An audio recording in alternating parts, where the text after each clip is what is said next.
बिस्मिल्लाहिर्रहमानिर्रहीम। आज के सेशन में हम working with files and folders पे बात करेंगे। एक्चुअली हम कंप्यूटर रोज़ाना ही इस्तेमाल करते हैं, लेकिन हमें कंप्यूटर में बहुत सारी चीज़ों को किस तरह से मैनेज करना होता है वो नहीं हो पाता। अगर हम ऑफ़िस में जॉब कर रहे हैं तो हमें ऑफ़िस के मैनर्स और ऑफ़िस में चीज़ों को किस अंदाज से रखना है, कंप्यूटर में किस तरह फाइल्स और फोल्डर्स को मैनेज करना है, ये नहीं हो पाता हमसे, या इस हवाले से हमें इतना ज़्यादा नॉलेज नहीं होता। तो इसीलिए मैं ये चाह रहा था कि एक ऐसा लेक्चर रिकॉर्ड करूं जिसमें हमने बेसिक फाइल्स एंड फोल्डर्स को कैसे बनाया जाता है, कैसे उसको मेंटेन किया जाता है, इन चीज़ों के ऊपर हमारी ज़रा ग्रिप हो जाए और हमें इस चीज़ों का पता चल जाए। तो आज के लेक्चर में हम देखेंगे कि फ़ाइल्स एंड फोल्डर्स, सबसे पहले उसकी डेफिनेशन क्या है, फ़ाइल्स फोल्डर व्यू कैसे होते हैं, और ओपनिंग फाइल्स एंड फोल्डर कैसे की जाती है, डिलीटिंग फाइल्स एंड फोल्डर से क्या मुराद है, सर्चिंग अगर हमने करनी हो फाइल्स एंड फोल्डर को तो वो किस तरह से कर पाएंगे, क्योंकि कंप्यूटर में बहुत सारी फाइल्स फोल्डर पड़ी होंगी। अब मैं अपने मुताबिक जो है फाइल्स एंड फोल्डर कैसे सर्च आउट कर सकता हूँ। फिर कुछ टाइप्स होती हैं फाइल्स की, इनको आर्काइव फाइल कहा जाता है, वो क्या होती हैं, उनका क्या रोल होता है, वो हम देखेंगे। फिर है यूज़ ऑफ टैग्स। सर्चिंग में टैग्स का बड़ा अमल दखल है, तो हम टैग्स क्यों लगाते हैं और इसका सर्चिंग कैसे फास्ट की जा सकती है, तो ये टैग्स का हम ज़रा सीखेंगे। और फाइनली हम ये देखेंगे कि रिसाइकल बिन का क्या रोल है, रिसाइकल बिन में किस तरह से काम किया जा सकता है। और हमने जो फ़ाइल डाउनलोड की है इंटरनेट से अगर, तो वो फ़ाइल डायरेक्टली कहाँ जाती है। ये वो चीज़ें हैं जो हम रोज़ाना की बेसिस पे कर रहे होते हैं, लेकिन हमें कुछ आइडिया नहीं होता। इसीलिए हम जब आइडिया नहीं होता तो हम स्मार्ट वर्क नहीं कर सकते और फौरी तौर पर इनको इसका हैंडल नहीं कर सकते। तो इसलिए इन चीज़ों को देखना ज़रूरी है। तो सबसे पहले देखते हैं definition of files and folder. Definition से क्या होना, फ़ाइल किसे कहते हैं, दरअसल फ़ाइल कहते हैं कंटेंट स्टोर करने वाली चीज़ या जगह। ठीक है, आपका कंटेंट इन टेक्स्ट फॉर्म में हो सकता है, तो आप वर्ड या नोट पैड खोल करके तो उसमें टेक्स्ट सेव करते हैं, तो वो आपकी कंटेंट फाइल या टेक्स्ट फाइल कहलाती है। आपकी जो कंटेंट है वो कोई इमेज हो सकता है, कोई पिक्चर हो सकती है, तो वो आप पेंट में या इस तरह के सॉफ्टवेयर में जहाँ मतलब पिक्चर्स वगैरह डील की जाती हैं और मीडिया इमेज व्यूवर वगैरह होता है, तो इसमें जा कर के आप पिक्चर्स को व्यू कर सकते हैं, इवन कुछ एडिट भी कर सकते हैं, तो वो व्यूवर्स फाइल्स कहलाती हैं, वो इमेज फाइल्स कहलाती हैं। अच्छा, कुछ फाइल्स ऐसे होते हैं जिनमें आपकी ऑडियो वीडियो सॉन्ग्स पड़े होते हैं, यानी कोई भी ऑडियो या वीडियो जो आपकी पड़ी हो, तो वो फाइल्स ऑडियो वीडियो फाइल्स कहलाती हैं। तो बहरहाल कंटेंट आपका टेक्स्ट की फॉर्म में हो सकता है, पिक्चर या इमेजेस की फॉर्म में हो सकता है, ऑडियो वीडियो की फॉर्म में हो सकता है। तो जहाँ जिस नाम से सेव है, जिस नाम से सेव है वो एक फ़ाइल बन जाती है। ठीक है, ये थी फाइल की डेफिनेशन। फोल्डर किसे कहते हैं, कहते हैं folder just like a container, just like a cupboard, एक अलमारी समझ लें, एक कंटेनर समझ लें, जिसमें फ़ाइल्स और फोल्डर फर्दर मज़ीद सब फोल्डर भी रखे जा सकते हैं। यानी एक फ़ोल्डर में ये सलाहियत होती है कि फ़ाइलों को भी सेव कर सकता है और मज़ीद फ़ोल्डर भी बना सकता है। आप अपने कंप्यूटर में देखते होंगे कि येलो कलर के बहुत सारे डब्बे हैं, वो दिए होते हैं, वो हमारी फ़ोल्डर कहलाते हैं। ठीक है, और फाइल्स क्या होते हैं, वो मुख्तलिफ आइकन्स उनके ऊपर प्लेस किए होते हैं। अगर वो वर्ड की फ़ाइल है तो W लिखा होता है, अगर वो एक्सेल की है तो X लिखा होता है या एक्सेल लिखा होता है, अगर वो पेंट की है तो पेंट की एक शक्ल बनी होती है, अगर किसी भी मतलब सॉन्ग की है तो सॉन्ग की वजह से मीडिया प्लेयर की एक शक्ल बनी होती है। तो मुख्तलिफ़ किस्म के आइकन्स बने होते हैं, मुख्तलिफ़ किस्म के नाम दिए होते हैं, वो फाइल्स को रिप्रेजेंट कर रहे होते हैं। लेकिन जो येलो कलर का डब्बा होता है वो फोल्डर को रिप्रेजेंट कर रहा होता है, और फोल्डर में दरअसल फाइल्स को रखा जा रहा होता है। एक और किस्म भी हमारे पास है जिन्हें फ़ोल्डर ही कहा जाता है, लेकिन उनको हमने स्पेसिफिकली टैग किया होता है कि भाई उनमें इसी ख़ास किस्म की फ़ाइलें रखी जाएंगी। फॉर एग्ज़ाम्पल मैं कहता हूँ पिक्चर्स फ़ोल्डर का नाम है, उसे हम सिर्फ पिक्चर ही रखेंगे। वीडियोज़ एक फ़ोल्डर का नाम है जिसे हम वीडियोज़ रखेंगे। डॉक्यूमेंट्स एक फ़ोल्डर का नाम है जहाँ डॉक्यूमेंट ही रखे जाएंगे। रिसाइकल बिन एक फ़ोल्डर का नाम है, यहाँ डिलीटेड फाइल्स एंड फोल्डर ही रखी जाएंगी। डाउनलोड एक फ़ोल्डर का नाम है जहाँ डाउनलोड किए हुए कंटेंट रखे जाएंगे। तो जब स्पेसिफाई कर दो ना किसी फ़ोल्डर को, तो वो लाइब्रेरीज़ कहलाते हैं। ठीक है, तो 3 टाइप्स हमारे ज़हन में होनी चाहिए, फ़ाइल्स जहाँ डेटा स्टोर हो, फोल्डर जहाँ फाइल्स एंड फोल्डर स्टोर हों, और लाइब्रेरीज़ जो स्पेसिफिकली टैग हों किसी खास किस्म के फाइल्स एंड फोल्डर्स के लिए। चलिए जी, ये हो गया डेफिनेशन वाइज इसकी मतलब एक्सप्लेनेशन। अब हम थोड़ा सा प्रैक्टिकल ओरिएंटेड देख लेते हैं कि फ़ोल्डर और फाइल्स कैसे व्यू अप हो रहे हैं। तो आते हैं इसको ज़रा प्रैक्टिकली देखते हैं कि ये किस तरह से व्यू हो रहे हैं फाइल्स एंड फोल्डर्स। तो पहले देखते हैं हमारे पास, तो सबसे पहले हमारे पास मौजूद होना चाहिए ये डेस्कटॉप है। इसमें देखें बहुत सारे आइकन मेरे पास भी दिए हुए हैं, आपके पास भी होंगे डेस्कटॉप के ऊपर मौजूद। तो ये इनको फाइल्स बोला जाता है। ये देखें जैसे पीडीएफ की एक फ़ाइल है तो पीडीएफ का आइकन दिया हुआ है। इसी तरह यूई की एक फ़ाइल है, अल्ट्रा एडिट के नाम से है। इसी तरह डेव C++ की एक फ़ाइल है। तो ये मुख्तलिफ़ किस्म की फ़ाइल्स, जैसे वर्ड की फ़ाइल है तो ये W लिखा हुआ है। तो ये मुख्तलिफ़ किस्म की फ़ाइल्स दी होती हैं। अच्छा, अब मज़ीद कम्प्रीहेंसिवली फ़ाइल्स को देखना हो कि फ़ाइल्स एंड फोल्डर्स कहाँ पड़े हैं, रखे हुए कहाँ हैं, तो आपने इसी पे राइट क्लिक करना है, विंडो के आइकन पे जाके राइट क्लिक करना है। राइट क्लिक जैसे ही करेंगे आप, ठीक है, तो आपके सामने एक और मेन्यू आएगा, इसमें होगा फाइल एक्सप्लोरर। देखें फाइल एक्सप्लोरर कहीं दिया हुआ है, ठीक है, एक्सप्लोरर या फाइल एक्सप्लोरर, ये देखें ये हमारे पास दिया हुआ है फाइल एक्सप्लोरर। आपने इस पर क्लिक करना है। आप जैसे ही इस पर क्लिक करेंगे आपके सामने एक विंडो अपीयर हो जाएगी और उसमें आपके पास एक एनवायरनमेंट बना होगा जिसमें ये देखें आपके पास जो फाइल्स हैं वो डिस्प्ले हो रही हैं, जो फोल्डर फ्रीक्वेंटली यूज़ हो रहे हैं वो डिस्प्ले हो रहे हैं। लिखा हुआ देखें फ्रीक्वेंटली फ़ोल्डर, ऐसे फ़ोल्डर जो आप डेली बेसिस पे यूज़ करते हैं, जैसे लाइक ये मैं यूज़ करता हूँ। तो ऐसे फाइल्स जो डेली बेसिस पे आप यूज़ करते हैं वो ये मेंशन हो रही होती हैं। ये एक लेफ़्ट पैनल दिया होता है जिसके ऊपर क्विक पैनल कह लें, इसको क्विक असेस कह लें, जहाँ पर मुख्तलिफ फ़ोल्डर्स फाइल्स को आप यहाँ से क्विक करके असेस कर सकते हैं। इस अंदाज से ये देखें आप इनको मतलब इन तक पहुँच सकते हैं फौरी तौर पर। C ड्राइव है, D ड्राइव है, E ड्राइव है, अपने कंप्यूटर में असेस कर सकते हैं। ये इनकी इनर फाइल्स एंड फोल्डर हैं। ये देखें जो येलो कलर के डब्बे हैं, जो अभी मैंने जिक्र किया कि ये फ़ोल्डर कहलाते हैं। जैसे कि ये मोबाइल अपलोड फाइल्स हैं, ये मज़ीद फाइल्स स्टोर करने की जगह। इसी तरह पिक्चर्स का एक फ़ोल्डर है, तो ये पिक्चर्स बहुत सारी दी हुई हैं, तो ये हमारे पास पिक्चर का फ़ोल्डर दिया हुआ है और बहुत सारे फ़ोल्डर्स एंड फाइल्स दिए होते हैं, ठीक है।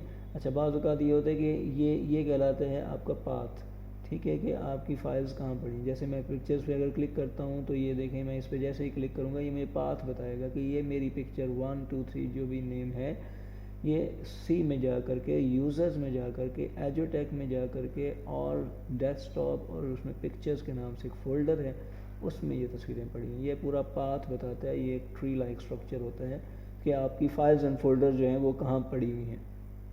ओके, तो इसके साथ ही ये आपके पास होता है सर्च वाली एरिया, जहाँ से आप अपनी फ़ाइल्स को सर्च कर सकते हैं। लाइक मैं यहाँ लिखता हूँ अगर 11, तो 11.jpg, इस पर जब मैं क्लिक करूँगा तो वो मेरी ये फ़ाइल ओपन करके ले आएगा। ये सर्च पैनल ये मेरा सर्च करके ले आएगा।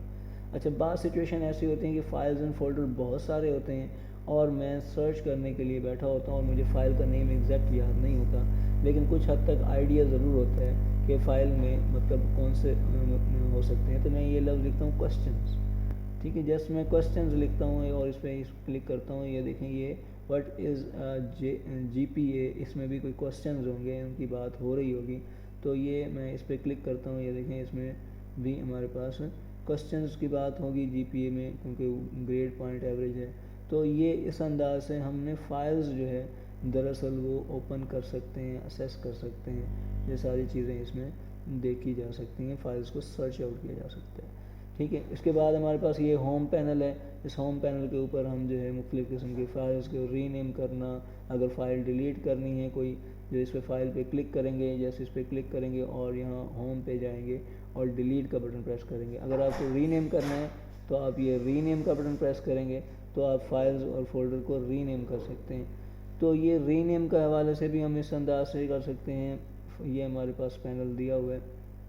अच्छा, अगर आपने कोई फ़ाइल खुद से क्रिएट करनी है तो आप इस पर राइट क्लिक करें और न्यू पे जाएं, ठीक है, और न्यू पे जा करके आपने अगर टेक्स्ट फाइल क्रिएट करनी है तो आप टेक्स्ट डॉक्यूमेंट पे क्लिक करें और फाइल का नेम दे दें कि प्रैक्टिस के नाम से मैं फॉर एग्जांपल रख लेता हूँ। तो ये मेरी एक टेक्स्ट फाइल क्रिएट हो गई है। अब आप इसे डबल क्लिक करें और इसके ऊपर जो कुछ भी एंटर करना है, टाइप कर लें, उसे सेव कर लें और ये आपकी एक नोट पैड की फ़ाइल जनरेट हो गई है जिसमें आप डेटा सेव कर रहे हैं टेक्स्ट की फॉर्म में। अच्छा, फिर हमारे पास मौजूद जो है टेक्स्ट की फॉर्म में डेटा था, फाइल थी। अब हमारे पास जो है वो कुछ फाइल फ़ोल्डर अगर हम बनाना चाहें तो कैसे करेंगे। राइट क्लिक करते हैं जी, इसी खाली जगह पे राइट क्लिक करते हैं, ठीक है। राइट क्लिक करने के बाद हम जाएंगे न्यू में, ठीक है, न्यू में जाएंगे और न्यू फोल्डर पे क्लिक करेंगे। देखिए न्यू फोल्डर पे क्लिक किया, इसका नाम आ गया, हम इसे नाम दे देंगे फॉर एग्जांपल प्रैक्टिस। ये प्रैक्टिस हमने इसका नाम दे दिया। ये हमारे पास एक खाली फोल्डर है क्योंकि अभी हमने बनाया है, इसमें कोई कंटेंट नहीं है। अगर आप चाहते हैं कि इसमें कंटेंट हो तो आप यही प्रैक्टिस वाली जो फाइल है, अगर आप चाहते हैं यही फाइल मैं वहाँ रखूँ तो आप इसके ऊपर राइट क्लिक करें। राइट क्लिक करके आप इसे कट कर दें, यहाँ से आप कट करेंगे ताकि यहाँ आप नहीं रखना चाह रहे, आप प्रैक्टिस के फोल्डर में जाएंगे और वहाँ जाकर राइट क्लिक करके पेस्ट कर देंगे, ठीक है। इसके लिए बाकायदा एक शॉर्टकट की भी है, कंट्रोल एक्स करें और कंट्रोल वी करें। कंट्रोल एक्स करना है कट करने के लिए, कंट्रोल वी करना है पेस्ट करने के लिए। तो ये देखें इस वक्त हमारे पास प्रैक्टिस के नाम से फ़ोल्डर है और उसके अंदर प्रैक्टिस के नाम से एक फ़ाइल पड़ी हुई है जो हमने अभी बना करके रखी है, ठीक है। तो ये हमारे पास पूरा एक पाथ बन जाएगा कि इस वक्त ये फ़ाइल जो है ई ड्राइव में पड़ी है, और सॉरी ई ड्राइव में प्रैक्टिस के नाम से एक फ़ोल्डर है उसमें पड़ी है। ये देखें पूरा पाथ बन गया, ठीक है। अगर आपको किसी को बताते भी हैं तो भाई ई ड्राइव में जाएं, प्रैक्टिस में जाएं और वहाँ जाकर मेरी एक फ़ाइल पड़ी है वो जाकर ओपन कर लें, ठीक है। अच्छा, अब आपको फ़ाइल ओपन कर ली है, ये बाज़ औक़ात ये होता है कि फ़ाइल को मैं मतलब डिलीट करना चाहता हूँ। अच्छा, अब इस फाइल को ज़रा गौर से देखें जो मैंने बनाई है, तो ये इसके ऊपर कुछ लेबल किए हुए कॉलम, ठीक है। इसमें कॉलम लेबल से मुराद ये है कि क्या फ़ाइल का नेम क्या है, फ़ाइल मॉडिफाइड कब हुई थी, यानी देखें आज की डेट में ये फ़ाइल 2 दिसंबर को 7:30 बजे या 7:27 पर ये मॉडिफाई हुई थी और टेक्स्ट टाइप की फ़ाइल थी और 1 KB इसका साइज़ था। यानी किस किस्म की फ़ाइल है, कितना वॉल्यूम, कितने साइज़ की फ़ाइल है और डेट मॉडिफाई उसकी क्या हुई है, ये सारी चीज़ें जो हैं दरअसल इस फ़ाइल के जो प्रॉपर्टीज़ हैं वो दिखाई दे रही हैं। तो इस तरह से हमने जो है इस अंदाज से पूरी फ़ाइल के हवाले से देख सकते हैं। अच्छा, इसको व्यू करने के और भी वेज़ हैं। आप व्यू पे जाएंगे ना, तो आप व्यू करने के मीडियम पे क्लिक करेंगे तो ये देखें मीडियम के तरीके से स्टाइल से दिखाएगा। लार्ज आइकन दिखाना चाहें तो लार्ज आइकन दिखाएगा, एक्स्ट्रा लार्ज दिखाना चाहें तो extra large, small icon, list की फॉर्म में, डिटेल की फॉर्म में, कंटेंट की फॉर्म में, टाइल्स की फॉर्म में, ये मुख्तलिफ फॉर्म में आपको डेटा इसी फाइल को देख सकते हैं। तो ये देखें इसी फाइल को अगर मैंने ये देखें डिटेल पे क्लिक किया तो देन मुझे डिटेल दिखाएगा। अगर डिटेल पे मैंने क्लिक नहीं किया हुआ तो ये मैं इसको टाइल्स की फॉर्म में दिखा रहा हूँ, तो ये देखें टाइल्स की फॉर्म में दिखाएगा। ये मुख्तलिफ व्यूज़ हैं जो मुझे यहाँ फाइल एक्सप्लोरर में अपनी फाइल्स को देखने का तरीक़ाकार बताया जा रहा होता है, ठीक है। तो अब फर्दर जो है हम ये फाइल्स के हवाले से, जैसे कि मैंने सर्चिंग भी हमने की इसमें, और इसमें हमने जो चीज़ देखी सर्चिंग हो गई, डिलीट कैसे करेंगे। अब आर्काइव फाइल और टैग्स को भी ज़रा देख लेते हैं।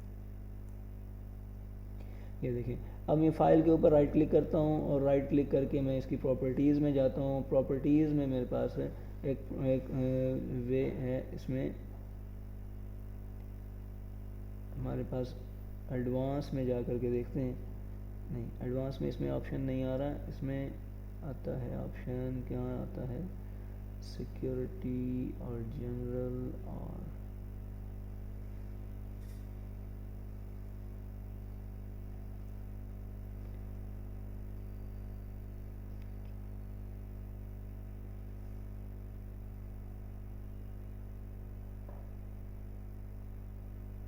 अच्छा, इसकी डिटेल जानना चाहेंगे। जो फ़ाइल हमने बनाई है अभी, तो ये फ़ाइल जो है किस टाइप की होगी और इसमें क्या क्या चीज़ें हैं डिटेल में ये देख लें कि किस नाम से बनाई गई है, उसकी टाइप क्या है, वो शोल्डर पाथ कैसा है, उसके टोटल साइज़ क्या है, और डेट क्रिएट कब हुई थी, मॉडिफाई कब हुई थी, उसके एट्रीब्यूट में क्या एट्रीब्यूट है, ठीक है। ये सारी चीज़ें इसी में मतलब मेंशन की गई जाती हैं फोल्डर के इसमें हवाले से। अच्छा, अब मज़ीद इसको देखते हैं। इसमें एक तो आर्काइव फाइल्स दरअसल किसे कहा जाता है। इसमें एक टॉपिक दिया हुआ था, आर्काइव फाइल का मतलब ये है कि वो ऐसे कंप्रेस्ड फॉर्म में फ़ाइल्स जो आप एक दफ़ा यूज़ कर लेते हैं, क्रिएट कर लेते हैं, लेकिन उनका फ्रिक्वेंटली इस्तेमाल नहीं होता, उसको आप ज़िप करके उसकी डुप्लिकेट बना करके सेव कर लेते हैं किसी सेकेंडरी स्टोरेज मीडिया में, किसी टेप ड्राइव में, किसी हार्ड डिस्क में, या CD या DVD पर राइट ऑफ कर लेते हैं और वो आप कहीं स्टोरेज प्लेस के ऊपर रख देते हैं। तो इनका क्योंकि फ्रिक्वेंटली इस्तेमाल नहीं होता है और इनको आप अपने बैकअप के तौर पर डाटा वॉल्यूम को सेव करने के लिए यूज़ करते हैं, तो ऐसी सारी फाइल्स को तो उसके बाद ये है कि अगर हमने फ़ाइल को रिमूव करना है तो ये हम फाइल्स को जो है वो रिमूव भी कर सकते हैं अपने पास, लाइक ये चीज़। तो ये हम जाते हैं, क्योंकि थोड़ा सा सिस्टम डिस्टर्ब कर रहा है। तो रिसाइकल बिन का बुनियादी हदफ क्या होता है? रिसाइकल बिन का बुनियादी हदफ ये है कि आपके पास जो भी फाइल्स डिलीट होती हैं वो रिसाइकल बिन में सेव हो जाती हैं। डिलीट करने का तरीकाकार ये बहुत आसान है। आप फाइल के ऊपर राइट क्लिक करेंगे, ठीक है, आप फाइल के ऊपर राइट क्लिक करेंगे। राइट क्लिक करके जब आप उस पर फोल्डर में देखें, मैं ये राइट क्लिक कर रहा हूँ, राइट क्लिक करके आप उसको डिलीट के बटन पर प्रेस करेंगे, ठीक है। डिलीट का बटन प्रेस करेंगे तो उसके साथ ही ये फ़ाइल डिलीट हो जाएगी, ठीक है। अब कहाँ पड़ी है, कहाँ से मिलेगी? वो एक रिसाइकल बिन का फ़ोल्डर है, हम वहाँ जाएंगे, ठीक है। एक जस्ट लाइक डस्टबिन है, वो डस्टबिन टाइप है। हमने रिसाइकल बिन का ये देखें ये फ़ोल्डर है, इस पर जाएंगे और इधर आ करके देखें ये प्रैक्टिस के नाम से जो अभी हमने डिलीट की थी। अब वापस चाहिए हमें तो राइट क्लिक करेंगे और रीस्टोर कर देंगे। जैसे ही रीस्टोर करेंगे तो जहाँ से हमने डिलीट की थी वहाँ मौजूद होगी, वापस आ जाएगी, ठीक है। अगर आप चाहते हैं नहीं जी मैं जो डिलीट करना चाह रहा हूँ वो परमानेंटली डिलीट हो जाए, वो मेरे कंप्यूटर में भी ना रहे, तो आप इसके ऊपर क्लिक करें और शिफ्ट डिलीट का बटन प्रेस करेंगे तो इस तरह से वो आपके कंप्यूटर में परमानेंटली डिलीट हो जाएगी। इस बार वो रिसाइकल बिन में भी नहीं होगी। आप इसको वेरीफाई कर सकते हैं। रिसाइकल बिन को जब खोलेंगे तो आप ये देखेंगे कि इसमें प्रैक्टिस के नाम से कोई किसी तरह की फ़ाइल नहीं आई है, ठीक है। अच्छा, कुछ फाइल्स ऐसी हैं जो हमने नेट से डाउनलोड करनी होती हैं, तो हमारे पास एक माई डॉक्यूमेंट का फ़ोल्डर है, ठीक है। अब माई डॉक्यूमेंट के फ़ोल्डर पे जाएंगे, ठीक है। माई डॉक्यूमेंट के फ़ोल्डर में जाएंगे तो इसमें भी हमारे पास वो फाइल्स आती हैं और डाउनलोड का अमूमन एक फ़ोल्डर होता है जिसमें हमने फ़ाइल्स सारी स्टोर की होती हैं। तो ये डाउनलोड के फ़ोल्डर में हमने फ़ाइलों को मेंटेन किया होता है। तो ये फाइल्स एंड फोल्डर के रिलेटेड आज का टॉपिक था जिसको हमने डिस्कस किया। उम्मीद है आपको समझ आई होगी। इसको थोड़ा सा प्रैक्टिस कीजिएगा। तो ये अगर कोई क्वेरी हो तो लाजमी फ़ीडबैक दीजिएगा, कमेंट्स में बताइएगा ताकि मज़ीद आपको गाइड किया जा सके। तो जब तक हम फाइल्स एंड फोल्डर को सही से मैनेज नहीं कर सकेंगे हम ऑफिस वर्क को बेहतर अंदाज से नहीं कर सकेंगे, क्योंकि हम ऑफिस में रोज़ाना सैकड़ों फाइल्स को हैंडल कर रहे होते हैं और हमें मुख्तलिफ़ कैटेगरीज़ की फ़ाइल्स बनानी पड़ती हैं और मुख्तलिफ़ पार्टियों की अगर मुख्तलिफ़ किस्म के काम के लिए करनी होती हैं, इसीलिए हमें ये बनानी पड़ जाती है। तो आपको ये चीज़ें इस तरह से आनी चाहिए। तो इसको प्रैक्टिस में लाएं और ज़रूर फीडबैक दीजिएगा। थैंक यू, शुक्रिया, अल्लाह हाफ़िज़।